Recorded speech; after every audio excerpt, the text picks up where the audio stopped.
தலைமுறை ஒன்றாகும் செய்வீம், விடுதலை உண்டாகும் செய்வீம், சமநிலை கொண்டாடும் செய்வீம், முழங்கிட முன்னேறும் செய்வீம். இணையேற்பு விழாவிற்கு வருகை தந்துள்ள அனைவரையும் எங்களது திராவிடர் விடுதலை கழகத்தின் சார்பாக வரவேற்கிறேன்.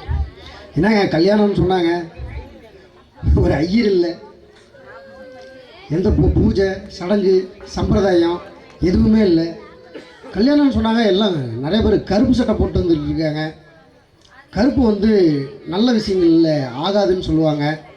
இந்த கல்யாணம் ஏதோ புதுசாக இருக்குது. 2 பேர் வந்தாங்க, நின்னாங்க, ஏதோ மைக்கில் பேசினாங்க, மாலை மாற்றிட்டாங்க, இதுதான் கல்யாணமா அப்படின்ற ஒரு குழப்பம் இருக்கும்.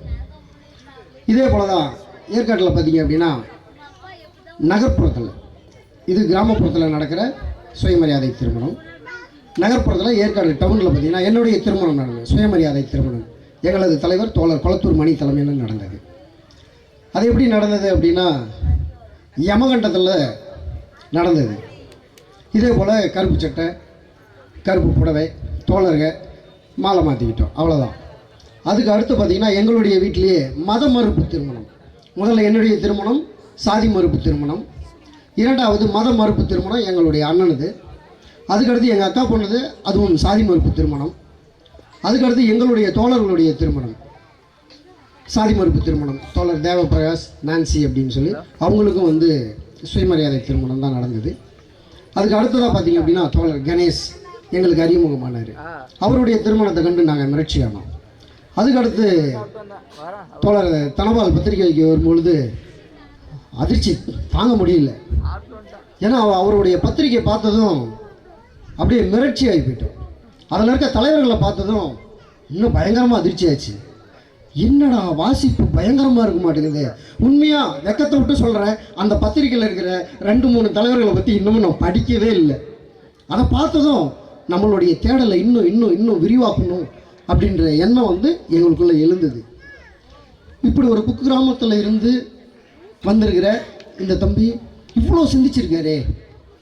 உள்ளே வரும்போது அப்படியே படங்கள்லாம் பார்க்கும்போது, ஒவ்வொரு தலைவர்களுடைய படங்கள்லாம் பார்க்கும்போது ரொம்ப ஆச்சரியமாக இருந்தது. காரணம் என்ன அப்படின்னு கேட்டிங்கன்னா, எங்களுடைய அமைப்பில் தன்னை தோழராகவே இணைச்சிக்கிட்டு பல ஆண்டுகள் இருப்பாங்க. அவங்களே தன்னுடைய திருமணத்தை சமரசத்துக்குள்ளாக்கிக்குவாங்க. ஒரு சில நேரங்களில் எப்படின்னா, சைடில் கொஞ்சம் குத்துவிளக்கு வச்சுக்கலாமே, இந்த தாலி மட்டும் கொஞ்சம் வச்சுக்கலாமே அப்படின்னு சொல்லிட்டு வச்சுக்குவாங்க. ஆனால் இந்த திருமணத்தை பார்க்கும்போது மணமகன் எந்த அளவுக்கு உறுதியாக இருந்திருக்காரு அப்படின்றத நல்லா பார்க்க முடியுது.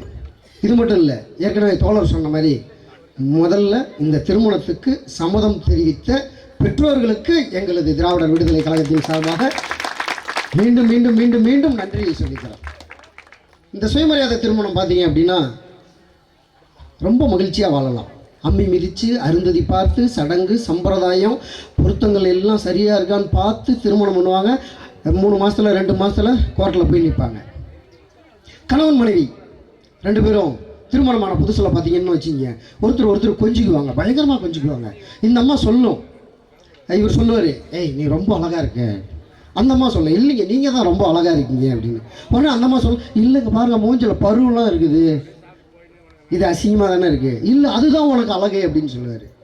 ஆனால் இதுவே கொஞ்சம் காலம் ஆன பின்னாடி என்னாவும், அந்த அம்மா கடுகு டப்பாவில் 4 8 1 ரூபான்னு சேர்த்து ஒரு 150 ரூபாய் 200 ரூபாய்க்கு ஒரு புடவையை வாங்கி கட்டிக்கிட்டு பக்கத்தில் ஏங்க திரும்ப மாட்டார். ஏங்க என்ன சனியை சொல்லு, இந்த புடவை கொஞ்சம் நல்லா இருக்கான்னு பார்த்து சொல்லுங்களேன். நல்லா தானே இருக்குது, நான் இதை பார்த்து வேறு சொல்லணுமாக்கும். அப்போது சலிப்பு எங்கே வருதுன்னு பாருங்கள். சுயமரியாதை திருமணத்தை பொறுத்தவரையே நாங்கள் பார்த்தது, நாங்கள் வாழ்ந்து கொண்டு இருப்பது கணவனும் மனைவியும், மனைவி என்பது கீழே கணவன் என்பது மேலே அப்படின்னு இல்லை. ஒருவருக்கொருவர் புரிந்து கொண்டு ஆணும் பெண்ணும் சமம் என்கின்ற சிந்தனையில் தான் வாழ்ந்துட்டுருக்கோம். கணவன் மனைவிக்குள்ள பிரச்சனையா உட்காந்து பேசி தீர்த்துக்குவோம்.